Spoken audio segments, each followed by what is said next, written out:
एक काम था उसका बाणासुर का, एक बेलपत्री को शंकर भगवान पर समर्पित करता, एक बेलपत्र शिव को समर्पित।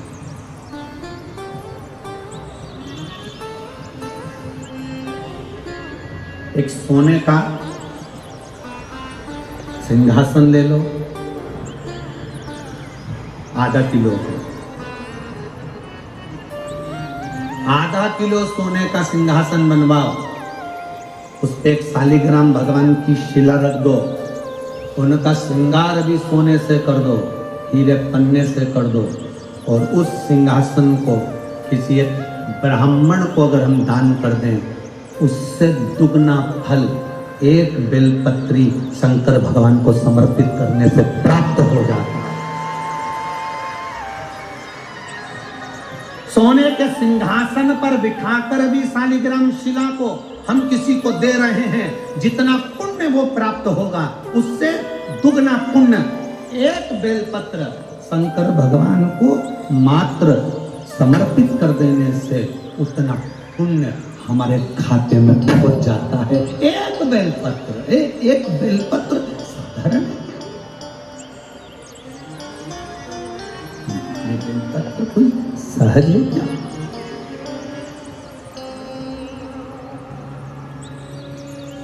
चौसठ देवियां योगिनियां, ब्रह्मा विष्णु महेश, 33 कोटि देवी देवता सब इस बेलपत्र के अंतर्गत विराजमान है। इस बेलपत्र,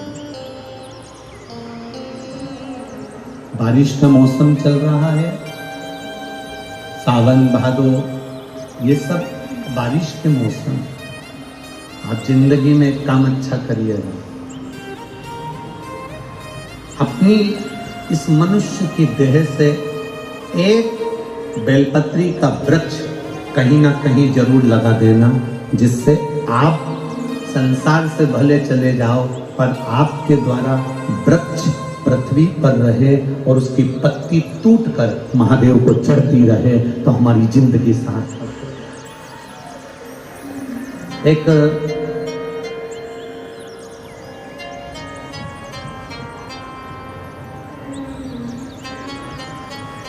उज्जैन की एक संस्था है, अवंतिकापुरी की, अनाज तिलहन व्यापारी संघ उज्जैन अवंतिकापुरी, जिसके अध्यक्ष हैं श्री गोविंद जी खंडेलवाल।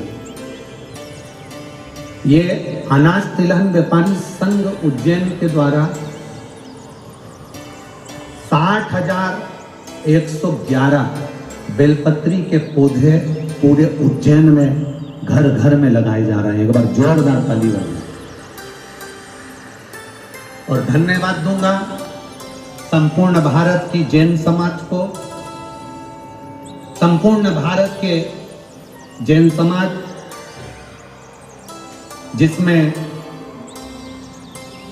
तरुण सागर जी क्रांति मंच को धन्यवाद दूंगा, जो तरुण सागर जी महाराज जिन्होंने अपने कड़वे प्रवचन से पूरे भारत की भूमि को नहीं देश और विदेश को सम्मान दिलाया है। ऐसे परम पूज्य तरुण सागर जी महाराज का क्रांति मंच जैन समाज द्वारा, तरुण क्रांति मंच के द्वारा भी लाखों वृक्ष हरित क्रांति के रूप में पूरे विश्व में लगाए जा रहे हैं, पूरे भारत में लगाए जा रहे हैं। संपूर्ण तरुण क्रांति मंच को मेरी ओर से साधुवाद। दो चीजें अपने अंदर रखिएगा, एक मंदिर से जो भी निर्माल्य चढ़े, मंदिर में जो भी फूल पत्ती चढ़े, उस निर्माल्य को गंगा में, यमुना में, सरयू में, सरस्वती में, नदियों में, बावड़ी में, तालाब में, कुएं में मत जाने दो। उसको मंदिर से उठाओ, उसकी खाद बनाओ या एक खड्डे में ले जाकर डालते जाओ। खाद बनने के बाद उसको पेड़ पौधों में डाल दो। हमारी नदियों को पवित्र रहने दो, जल का स्तर इस पृथ्वी पर बना रहे।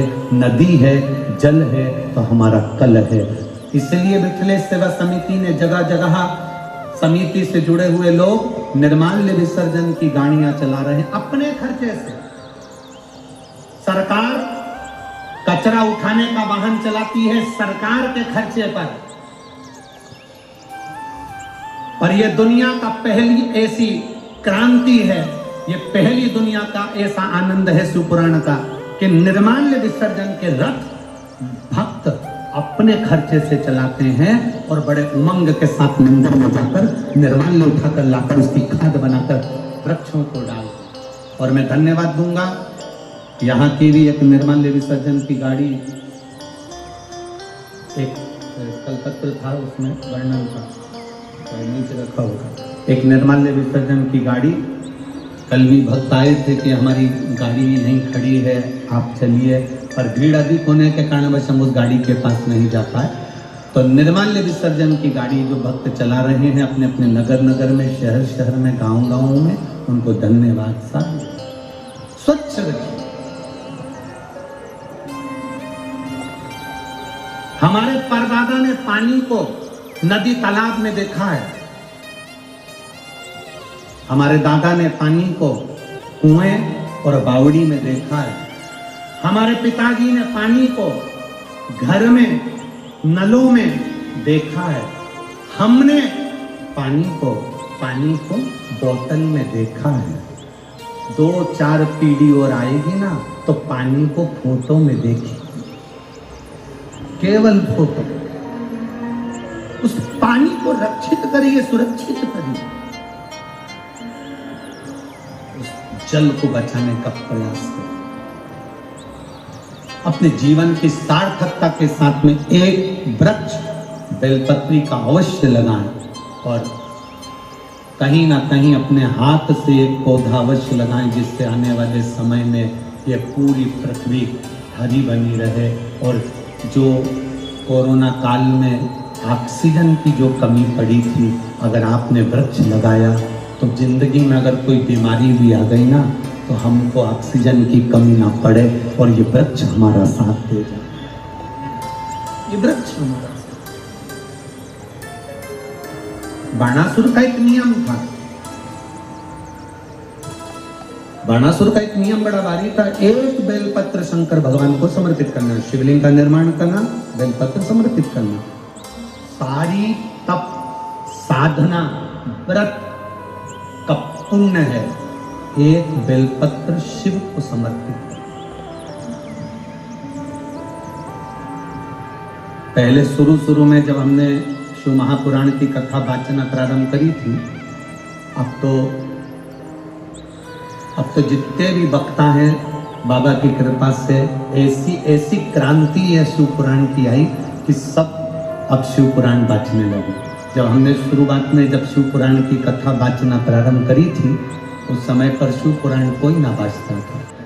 शिव पुराण की कथा जब वाचना प्रारंभ करी, जब हम व्यासपीठ से कहते थे कि एक बेलपत्र चढ़ी हुई खाइए, वो शुगर, बीपी, थायराइड, सोरासिस, गठिया, हार्ट, ये सब में काम करे। तो लोग हंसते थे, बहुत कमेंट्स करते थे, बहुत आड़ा टेढ़ा बोलते थे, बहुत बोलते थे। शंकर भगवान पर चढ़ा हुआ बेलपत्र खिला रहे हो, शिव जी पर चढ़ी हुई तो कोई वस्तु नहीं खाना चाहिए, शंकर भगवान पर चढ़ा हुआ कोई सामान नहीं लेना चाहिए। बहुत कमेंट्स करते थे लोग, अपशब्द बोलते थे, ताने देते थे, गालियां देते थे। आज भी दुनिया के कई लोग ऐसे हैं कि आज भी बोलने में पीछे नहीं हटते। तो हमारा निवेदन, धीरे धीरे लोगों ने इस बेलपत्र को खाना चालू करा, शुगर, बीपी, थायराइड सब उनका ठीक होना चालू हुआ। तो फिर साइंस के लोगों ने भी रिसर्च करा कि इस बेलपत्री में ऐसा क्या है जिससे लोगों की शुगर, बीपी, थायराइड, सोराइसिस सब ठीक हो रहा है। तब मालूम पड़ा कि एक बेलपत्री में वो तत्व छुपा हुआ है जो हमारे शुगर के अंदर के सारे तत्वों को समाप्त कर कर शुगर को लेवल में लाकर खड़ा कर देता है और बीपी को लेवल में लेकर आ जाता है। एक बेलपत्र, एक बेलपत्र।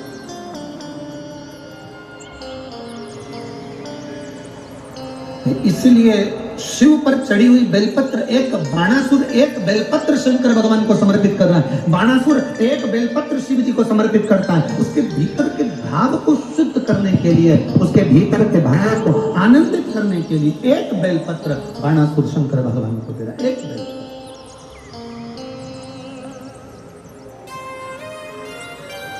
फिर निवेदन करेंगे, आपके पास में बेलपत्र नहीं है, मंदिर चले गए हो, बेलपत्र नहीं आपके पास में, मंदिर में जो बेलपत्र चढ़ी हुई हो उसको उठा लो, धो लो, बाबा से विनती कर कर वही बेलपत्र देवाधिदेव महादेव को वापस समर्पित कर दो, शिव से स्वीकार कर ले। संत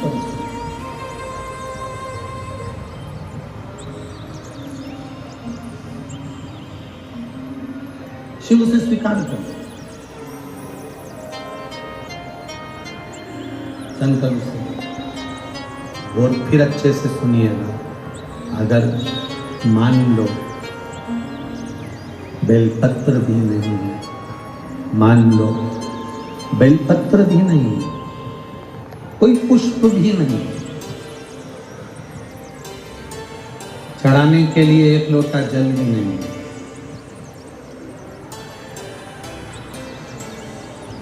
पूजन का कोई सामान तुम्हारे पास में नहीं है, अब एक काम करना, बाबा के मंदिर में जाकर थोड़ी सफाई करना, थोड़ा साफ कर देना मंदिर। बहुत सारे दिए लगे हों तो दिए को उठाकर एक साइड रखो,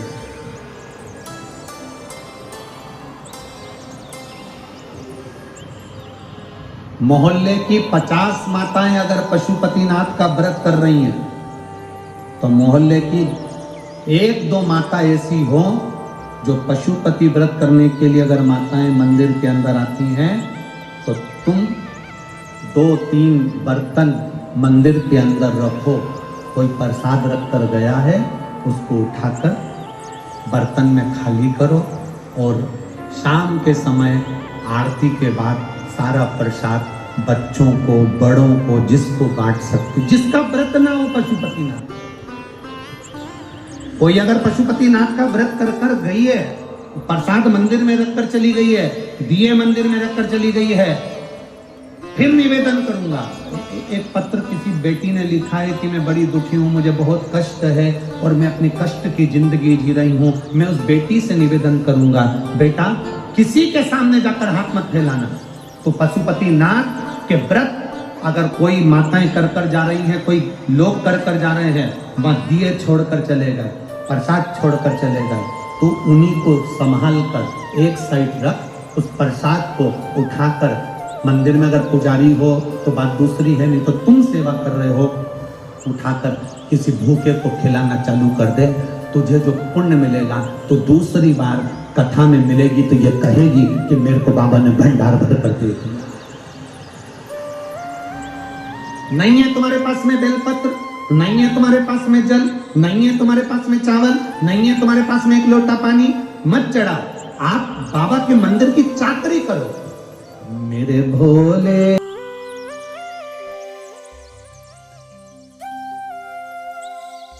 सावन के महीने में जो अधिक मास पड़ता है उसमें 7 जगह अर्थात 7 तिथियां ऐसी हैं जिस दिन 5 दीप का वर्णन किया गया है हमारे शास्त्र में। अब बहुत सावधानी से सुनिएगा। पहली है पंचमी तिथि,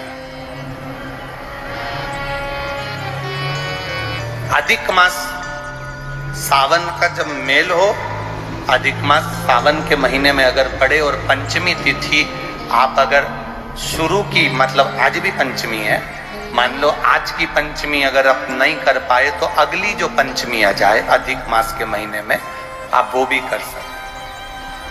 पंचमी, अष्टमी, एकादशी, प्रदोष, शिवरात्रि, अमावस्या, पूर्णिमा, ये 7 तिथियां हमारे यहाँ सावन के अधिक मास का जो संजोग होता है, इसमें ये 7 तिथियां, फिर से बोलो, पंचमी, अष्टमी, एकादशी, प्रदोष, शिवरात्रि, अमावस्या, पूर्णिमा, ये वो तिथियां हैं 7, जिन तिथियों में अगर हम 5 दीप घृत के, घी के 5 दिए अगर अपने दरवाजे के बाहर केवल भगवान की भक्ति के लिए, शिव तत्व की प्राप्ति के लिए, वैसे तो दीप लगाना चाहिए, तुलसी के क्यारे के पास लगा दो, मंदिर में लगा दो, या शिवालय पर लगा दो, या देवालय पर लगा दो।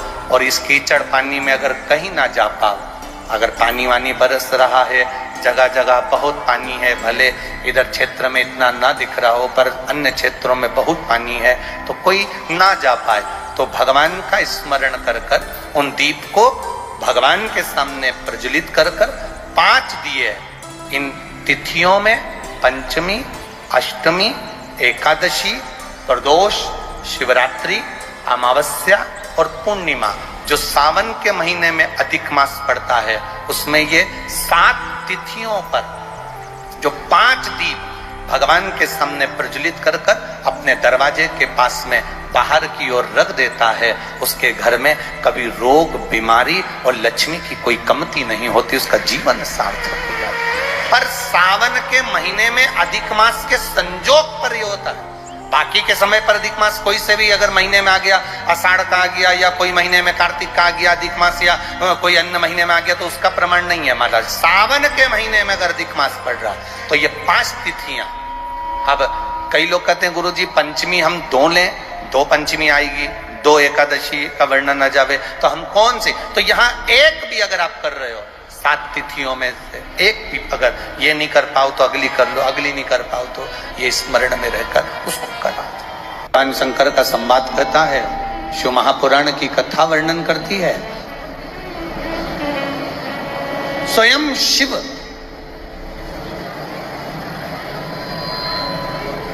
भगवान नारायण के कहने पर मलमास को भी वर प्रदान कर देते। स्वयं भगवान नारायण ने तो वर दिया, साथ में स्वयं देवाधिदेव महादेव ने भी वर दिया। और महादेव ने कहा, सुन मलमास, जिस समय पर घड़ी, पल, नक्षत्र, समय बदलते बदलते तो मलमास सावन के महीने में जब आएगा, सावन के महीने में जब तू पहुंचेगा और जो अपने हृदय से मेरी आराधना मल मास में, पुरुषोत्तम मास में, अधिक मास में करेगा, शिव जी कहते हैं उसकी जिंदगी में कभी कोई दुख में आने नहीं दूंगा। ये शिव तत्व की प्राप्ति। जिसकी किडनी, लीवर खराब हो जाता है, डायलिसिस चल रहे हो, 1 हफ्ते में 2 बार हो रहे हो, 3 बार हो रहे हो, या बार बार हो रहे हो, उनसे निवेदन है प्रयास करना, प्रयास करें। एक सफेद दुर्वा, दुर्वा जानते हो सब लोग? अरे जम के तो बोलो। वो गणेश जी को जो धूप चढ़ती है दुर्वा, वो हरी होती है। ये जितनी हरी दुर्वा लगी होती है, इसमें एक सफेद दुर्वा भी लगी होती है, सफेद कलर की दुर्वा होती है। एक सफेद दुर्वा शिव जी को समर्पित कर कर 1 लोटा जल कुंदकेश्वर, अवधूतेश्वर महादेव का नाम लेकर शंकर को समर्पित करें और उस जल को लेकर वो दुर्वा को वापस उठाकर ले आए। जिसके डायलिसिस चल रहे हो या जिसका किडनी, लीवर बेकार हो रहा हो, वो जल जो शिव जी पे चढ़ा हुआ है दुर्वा वाला, वो जल उसको दें। वो दुर्वा फिर वापस पानी में गला दें और उसका पानी उस डायलिसिस वाले को, ज्यादा मात्रा में पानी नहीं देना, केवल ये समझ लो कि एक छोटी चम्मच होती है तो छोटी चम्मच से आधा चम्मच पानी भी अगर आपने उसको दिया और उसके 1 हफ्ते में अगर 2 भी डायलिसिस चल रहे हैं और कुंदकेश्वर, अवधूतेश्वर महादेव का नाम लेकर अगर आप समर्पित कर रहे हो और वो जल उसको दे रहे हो, तो ये निश्चित है कि 4-5 हफ्ते में उसके डायलिसिस धीरे धीरे कम होना चालू हो जाएंगे और उसको लाभ मिलना प्रारंभ, उसको लाभ मिलना प्रारंभ। पर करना कब है इसको? कब कर सकते हैं? तो शिव महापुराण की कथा में वर्णन आया है